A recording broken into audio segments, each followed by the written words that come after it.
deep in the heart of the great state of Texas, most people start thinking about the mountains. How do I get out of this hot weather?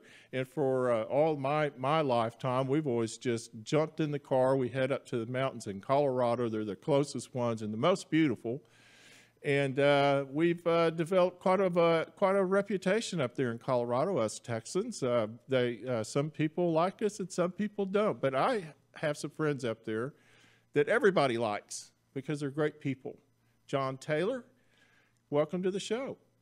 Hey, Alex, thank you so much. And I've got bad news for you. It was 100 degrees here yesterday. We're having a heat wave, and our electricity has gone out. So Colorado's not used to having Texas weather. You know, I don't feel sorry for you. You're in the mountains. Deal with it. That's true. And we still don't have cockroaches, so there's that. You have cold water in your streams, and we don't. We do, but it's still great to be up here, and the folks from Colorado have learned to accept us folks from Texas. And you know what? I think all these people coming from California helps us out quite a bit. So yeah, that's right. That's right. They make us look better. They do, for sure. So you've been up there 10 years or so? A little bit over. Kim and I came up here and we bought actually our first house in 2012, and we had an energy company, and we found Ft.Collins sort of by accident, and we fell in love with the place, and we said, you know, if we could live next to these mountains, do we think we want to go back to Dallas? And for once she agreed with me, and we've been here ever since. Well, I tell you, we were talking earlier, and I've spent quite a bit of time in my life in Colorado. I love the state. I love the people. It's just such a beautiful place to be, and a wonderful place to be in the summertime. So congratulations on that. And you do primarily residential real estate. Is that correct? That is correct. And so, go ahead. Yeah. So, you know, when I started thinking about how I wanted to round out my career, I had been in commercial real estate and had done commercial banking.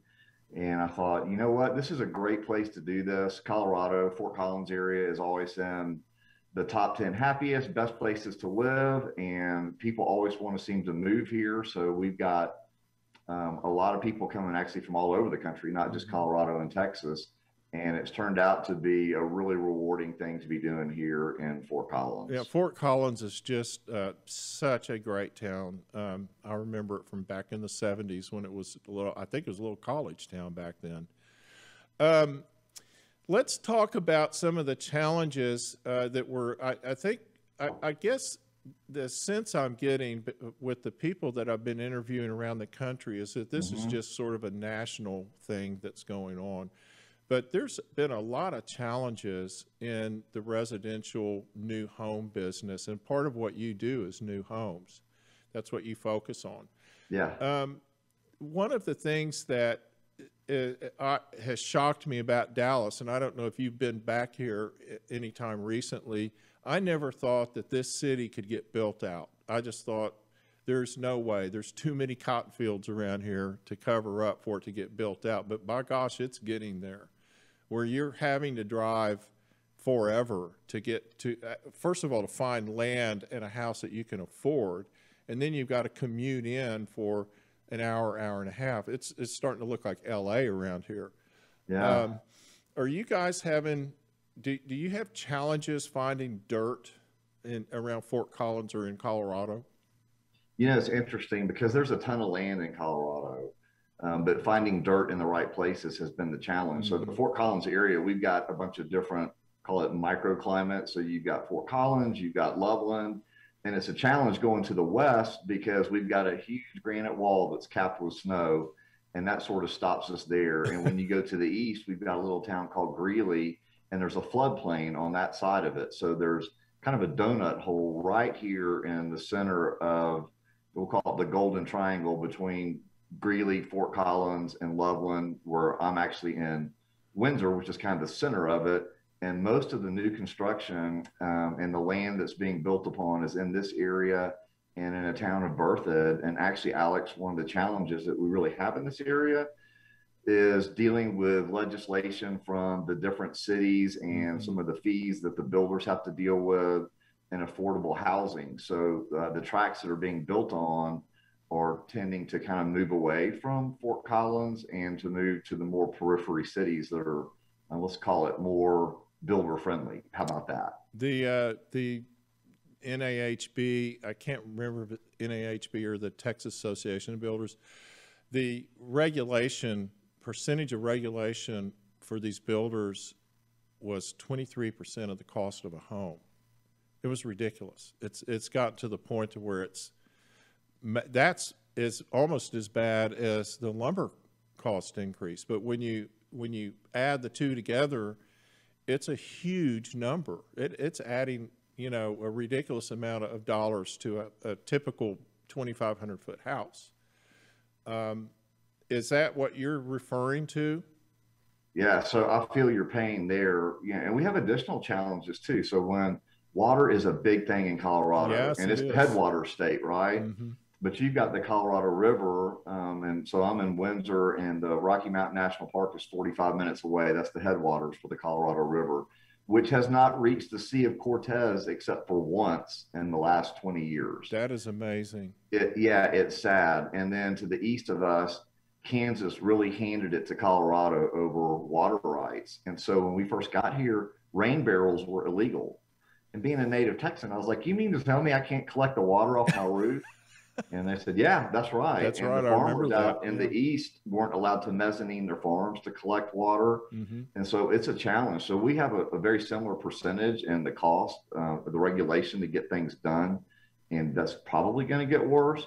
But Alex, here you're paying $70,000 for a water tap. Excuse me? $70,000 for a residential water tap. For an $800 water tap? Yeah. So to have rights to put a water tap in your home from any of the local municipalities is about 70 grand. That is unbelievable. Yeah, it's stunning. And so that's just the water tap. What other kind of regulations are they dropping on you? Well, it varies from city to city. And so I really sort of look at Boulder is probably our analog, and Boulder's unusual because the median home price there is about 1.25 million. In Fort Collins, that keeps sort of etching up a little bit, and it's somewhere in the, call it, $550,000 range. But we're trying to figure out how to do affordable housing, right? That's the big challenge for everybody. And the ideas that keep coming back are all ideas that say, yeah, we need to push all these costs over to the builder. Right. Which, if you can tell me how that calculus works, that you push all the costs to the builders for them to build a cheaper home, I'd love to hear how that works, but I haven't been able to figure it out. Well, of course, and we've been having these arguments with cities ever since I've been in this business for 40 years. Mm-hmm. And so I've sat down at the Dallas City Hall arguing with those folks for years and years. And we're doing the same thing here, and we're hearing about inclusionary zoning. We're hearing about linkage fees. There's even people having discussions about 1% growth rate caps, which both Berthoud and Lakewood tried that 10 years ago, and they almost went broke.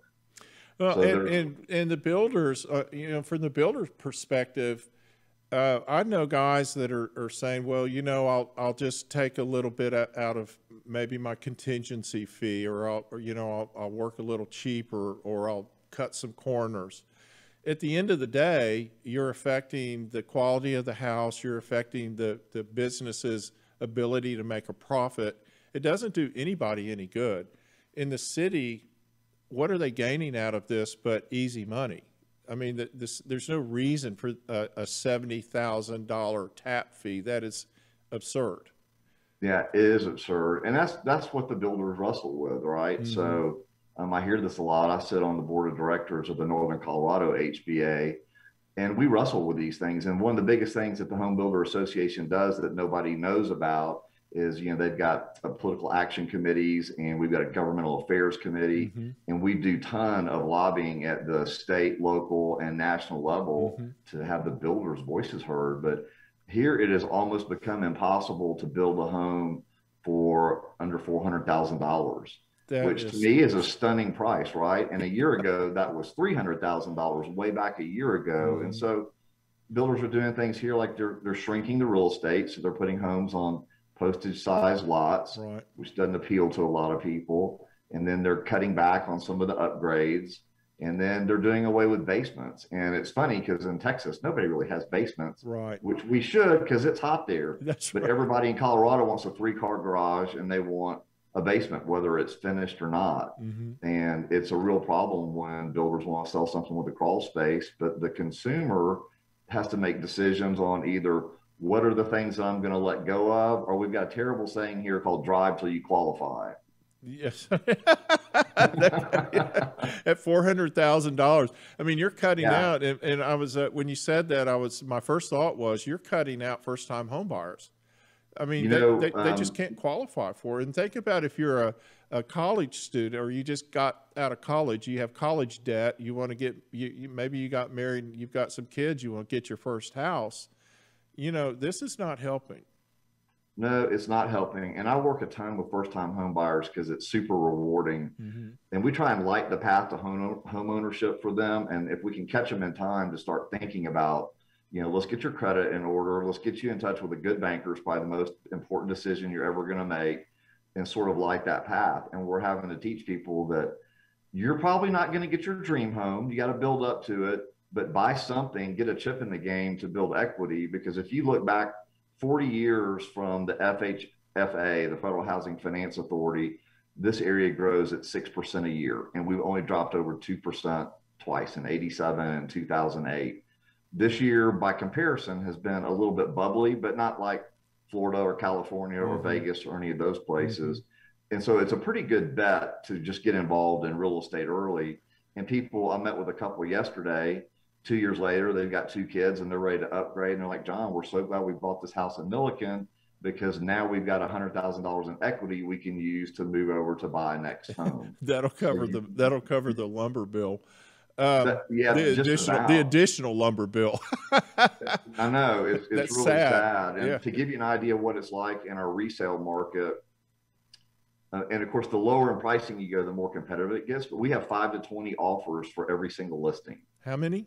5 to 20. Oh my gosh. Offers competing. And so me and my partner Stephanie Woodard, in the last, call it 90 days, have had about $7 million in listings from, you know, 250 up to $1 million. And they just evaporated for over asking price off the market. But I have a couple now that moved here, living in a hotel, qualified to 480, put a contract in on a home at 405, and to win it, we had to write a contract for 450 with an escalation clause to 465, which got pushed to 461, and to have appraisal gap language in there to pay up front for the appraisal. That is amazing. Hey, we need to take a quick break. If you'll hang on, we'll be about a couple minutes. And then I want to talk about some of the remodeling industry, some of how that's going, and continue our discussion.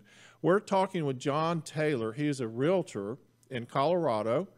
This is a fascinating discussion. And as you guys know, I've been talking to people from all over the country, and I'm getting the same story over and over. It's pretty amazing. Stay tuned. We'll be right back.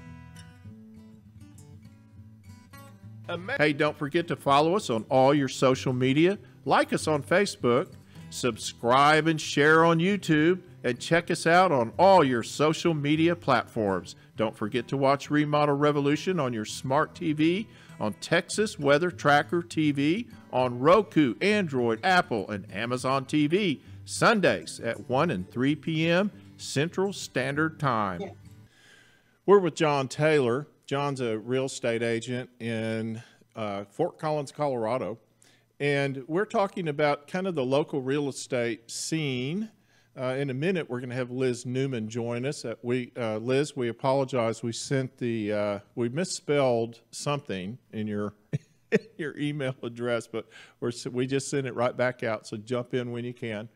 And we're talking about the challenges that it seems like everybody's having. And one of the things that I'm fascinated about that doesn't get enough discussion, and I'm not sure new home buyers or people buying new homes, just built homes and custom homes, understand that the regulation cost to builders is phenomenal. It has gone up so high. Now you combine that with the additional lumber prices. So John, let's talk about one of the things that's been all over the news, and that is the futures pricing of lumber. So the big story yesterday is that the futures pricing has dropped 40%. Well, that's the futures pricing. The current pricing is still $1,200 per board foot, or for 1,000. Is it 1,000 Right. board? 1,000 per 1,000 board feet, and that is still 3 times, almost 4 times higher than it was just a year ago. And that's, so we've got this combination of regulatory fees, cities kind of climbing up in your business with you. And now we've got the lumber companies, and they're like, oh, we're just kind of stuck here. You know, there's nothing we can do about it. Do you find this affecting your buyers? Is this, you know, it's got to be having some impact on the decision-making process when you have these increased dollars. Absolutely, it does. And I just recently learned that one of the reasons for that is because of the XL or the Keystone pipeline with Canada, which I thought was kind of an unusual thing to find out. So the Canadians are not very happy about us canceling their pipeline because they need to ship their petroleum. So we're not getting a lot of lumber from Canada. So they're not playing nice. They're not playing nice. And then so here in the West, most of the land is publicly owned, and we have a lot of activism here. So there's not a lot of timber forestry going on. In the Southeast, most of it's privately owned. So you do have some of that. But the people that operate the mills, they'll add an additional shift maybe, but they're not going to go out and build another plant to add capacity. They're like, we're having record profits. Why would we want to go out and do a capital outlay? Well, we're down in East Texas to three or four mills, you know, where there used to be maybe 200. And I mean, there was just plenty. There was plenty, and now there's not. And I've heard all kinds of excuses. Well, you know, the landowner's not making any more money than he was. You know, who's making the money? That's the question. Where's all this money going? I don't really care. What I do care about is that they get this thing turned around, because it's affecting the econ. It's going to start affecting the economy if it isn't already. It's going to slow down. And I'm hearing from all my builder friends and all the people I talk to around the country that this is actually starting to affect people's decision making, and they're pulling back on projects. And once they start pulling back on projects and they start canceling contracts or canceling projects, or they just simply can't qualify, then you have you know, it compounds itself. It starts living off itself. And you start seeing recessionary problems. The other thing that I think is fascinating, another discussion that I want to have a lot more of, is the fact that these housing prices are going up, okay? All of this is going up. What about the salaries of the people that are going to purchase them? Because if it doesn't all go up, or all, you know, we're thinking that maybe, well, all this stuff will drop back down by the fourth quarter of this year, maybe. But I think it sets a new base that's a lot higher. So we have a kind of a new ground game going. And if the people buying the houses don't have an increase in their salaries where they can afford them, you know, we got a whole nother problem to deal with. Well, you're 100% right. And if I had a crystal ball that actually worked, we'd be on my G6 right now. So I can predict the future to about 30 seconds ago. Right. What I can tell you on the builder side of it is just change the nature of the way they do business with the public, whether it be a lottery ticket type deal environment where people just stand in line, and if you show up on Sunday and you got the lowest number, you get whatever house is being released. Wow. Or if you put in a refundable or non-refundable deposit, you get guaranteed a place in line.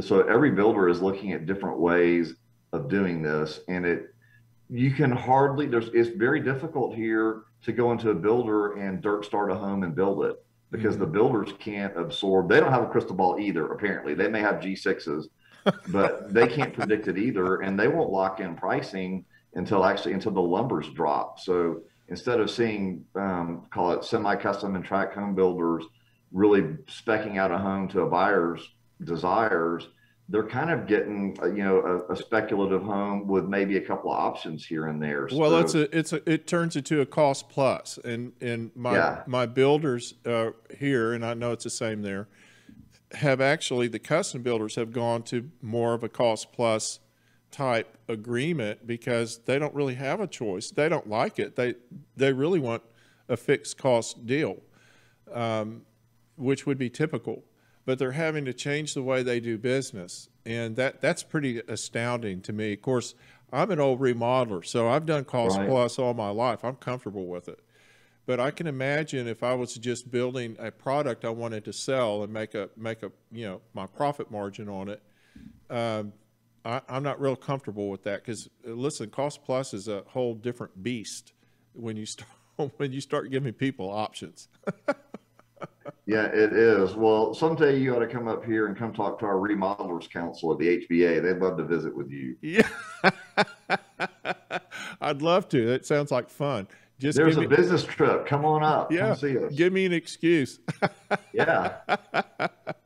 So the remodeling in in that part of the world is the remodeling industry as big as down here where you've got this giant city with all of these houses and all these big giant old homes that can be remodeled, which of course probably like there, it's probably the same there. A lot of them now are being torn down instead of remodeled because of the cost to remodel. You do see quite a bit of that. And an interesting thing that we saw during COVID, so we suffered from a shortage of listings for a little while that really started, the supply side problem began to drive up our pricing. And as it turns out now, we really have a demand problem because go figure, people want to come here. But there was one of the four categories of people that didn't want to sell their home or the folks or the do-it-yourselfers. They stayed at home, they refinanced their loans at an all-time low, got 2.5% on a 30-year note. And I'm sure you pay attention to Lowe's and Home Depot Yeah. stock, but people have been doing a ton of their own fix-it-up projects. Mm-hmm. So not only do you have great professional builders going in and doing big remodels, which there is a lot of that here, but there's been a ton of do-it-yourself activity here as well. That leads to, from the remodeler standpoint, that just leads to more business for us down the road when we get to go fix it. I won't fix anything myself because I know better. Well, the average remodel has always been like $5,000. It's always been small, which has always Right. told me that it was, an average remodel is something that is a DIY type thing. But things have changed so much in the last really, probably 24 months. It was before COVID. We started having it was tariffs that started it actually. Right. And I don't know when that was precisely, but probably 2017 or something like that, 2018. And we started having all the challenges getting things from overseas because of these tariff wars that we were in the middle of. And that started a whole new way of having to order materials, when to order them, getting appliances now, if you want high-end appliances, can take a year. I mean, I have builders telling me that they're finishing the house and the appliances are just arriving. That is amazing to me. Yeah, we're seeing a lot of dishwashers and refrigerators showing up, like the day before people can get their certificate of occupancy. Yeah. And it's always the problem with building has always been the cabinets, right? It's like, seems like that's always where the problems start. Right. Here, we're lucky because we've got two great companies, Alpine Cabinets and Tharp Cabinets.